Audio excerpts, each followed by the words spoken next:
Hello and good morning. I'm Nicholas Baker, a program representative at the Department of Housing Community Development, better known as HCD. Within the Division of Financial Assistance, Program Design and Implementation, the Homelessness section. And today, we will be reviewing the Transitional Age Youth Program's joint application. In this review, we will cover the Transitional Housing Program, the Housing Navigation and Maintenance Program, and the THP Plus Housing Supplement. The focus of the demonstration is to provide a program overview as well as updates to the Transitional Housing Program, the Housing Navigation and Maintenance Program, and the THP Plus Housing Supplement Program. Then, we will move on to what grantees can expect in the process for completing program documents and for accepting and receiving an award.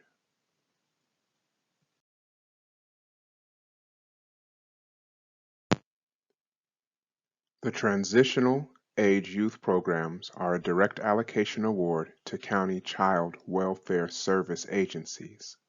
A majority of these agencies then pass the funds through to a local nonprofit service provider. As a reminder, this grant allocation is to assist young adults ages 18 to 24 inclusive, to secure and maintain housing and provide housing navigation, with priority given to young adults formerly in the foster care or probation systems. This funding is very flexible. Please note that eligibility for the THP Plus Housing Supplement Program is based on fiscal year 2020 and 2021. Program staff will reach out directly to all eligible applicants.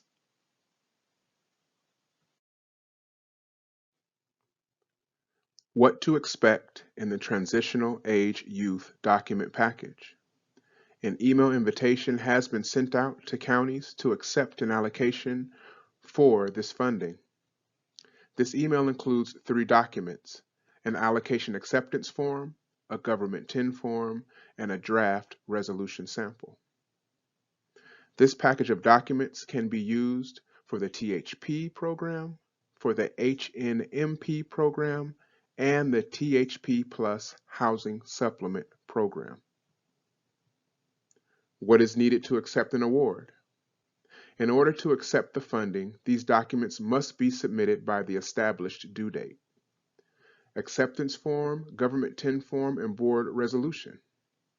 If a signed resolution is not available by the submittal date, please include the scheduled date of the Board of Supervisors meeting and the anticipated date the signed resolution will be submitted to the department. The department will only accept applications electronically via email, no later than 5 p.m. on the due date indicated in the invitation email.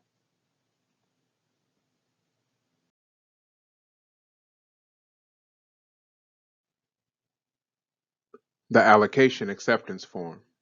For the purposes of this demonstration, the Transitional Housing Program allocation acceptance form will be used. The acceptance form is the document that indicates a county is interested in accepting the funding.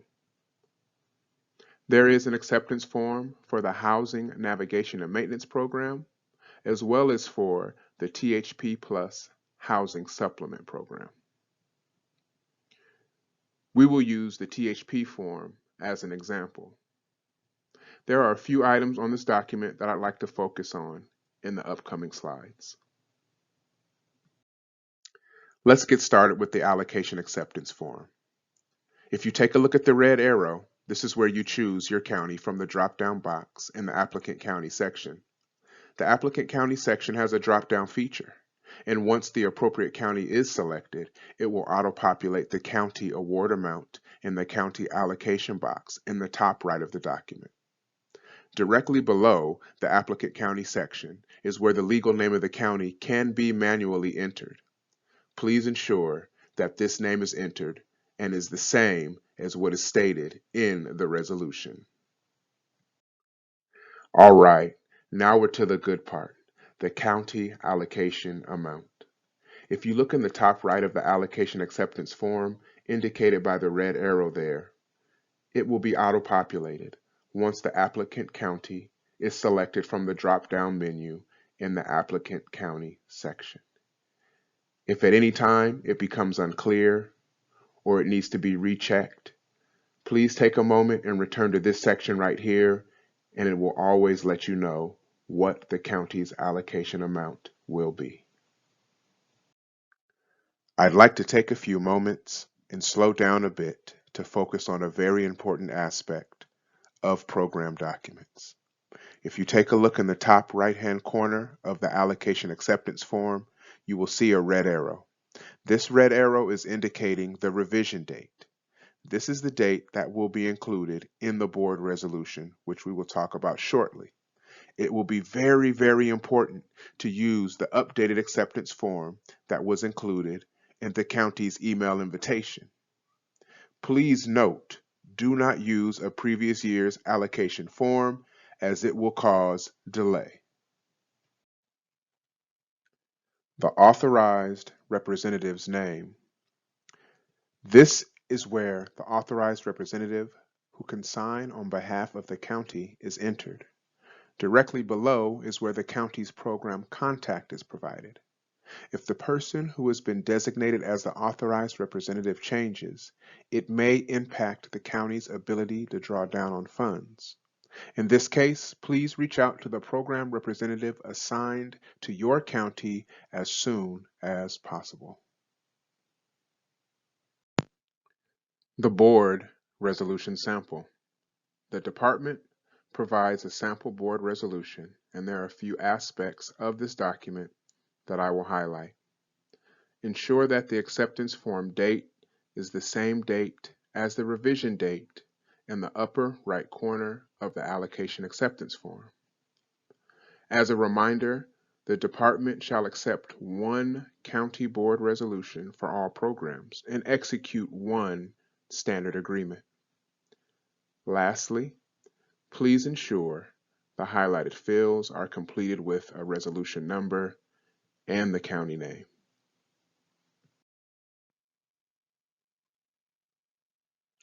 The board resolution has been updated with the appropriate Budget Act, Health and Safety Code information, as well as joint information for the Transitional Housing Program, the Housing Navigation and Maintenance Program, and the THP Plus Supplemental Program. I'd like you to remember to fill out all of the highlighted sections and ensure that these sections are accurate and complete to reduce delays from the document being returned for revision. Ensure that the acceptance form date is the same as the revision date in the upper right corner of the allocation acceptance form. If your county chooses only one program to participate in, please remove all statute language of the other programs from the resolution. This action applies to the whole resolution. On this page of the board resolution sample, Section 1 and Section 3 are where the county will enter their allocation amounts, which are found in the allocation acceptance form. Please enter the correct amounts for the THP program in Section 1 and the correct amount in Section 3 for the HNMP program. Section 2 and Section 4 enable the county to accept any additional funds if available for both programs. It's recommended to enter double the allocation amount from the allocation acceptance form. Please enter the double allocation amount for the THP program in Section 2 and the doubled amount in Section 4 for the HNMP program. This way, if any additional funds are available, the current resolution can be used. Section 5 and Section 6 of the board resolution is where the allocation amount for the THP SUP program will be entered. In Section 5, you will have to enter the amount shown in the allocation acceptance form, and in Section 6, the department recommends that that amount is doubled and entered into that section. In Section 7, that is where the authorized representative is entered. As a point of emphasis, it is recommended to list only the job title with no name. Therefore, if staff transitions and the job title is listed, the current resolution could still be used. If a name is listed, and then a new resolution will be required. This is the area where we see the most issues with being able to move forward with processing the standard agreement. Any changes or errors in this section impacts the ability to draw down on funds and meet the expenditure deadlines. All right, we're almost to the end. I'd like to take a moment to draw your attention to this particular page. Please ensure that all of the highlighted fields are completed, especially vote counts. If there are none, please indicate it with a 0. Also, make sure that the resolution is not self-attesting. The authorized representative cannot also sign the resolution as well. Lastly, there is a resolution checklist included with the resolution sample to ensure no required elements are missed, so please take a few moments and review that checklist prior to submitting a resolution. The Government 10 form. This form is important as it determines the payee for the award. Let's take a look at the Government 10 form. I'd like to draw your attention to the red arrow, which is shown in the Principal Government Agency Name section. In this section, only the legal city or the county should be listed and match the resolution.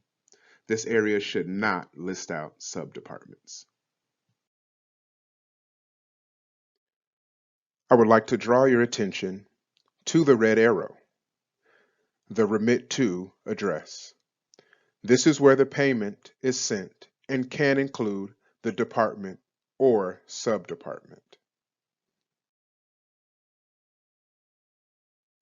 Let's take a look at the highlighted sections of this Government 10 form.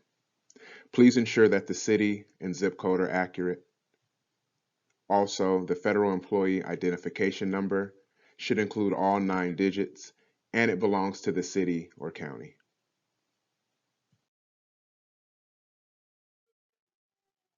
If there is a need to list out subsidiary departments, this is the section of the Government 10 form where it can be done. This section can be left blank, or any subdepartments that are a part of the application for this contract can be shown here.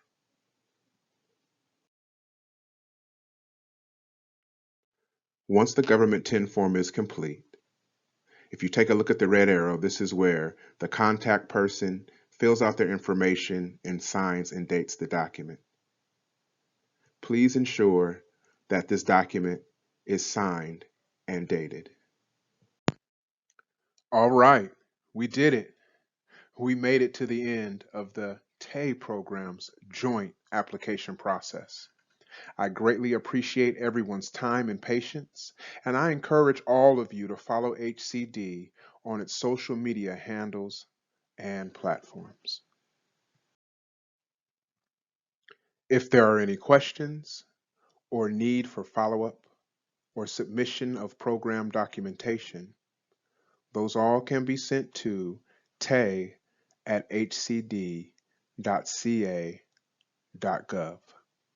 Thank you.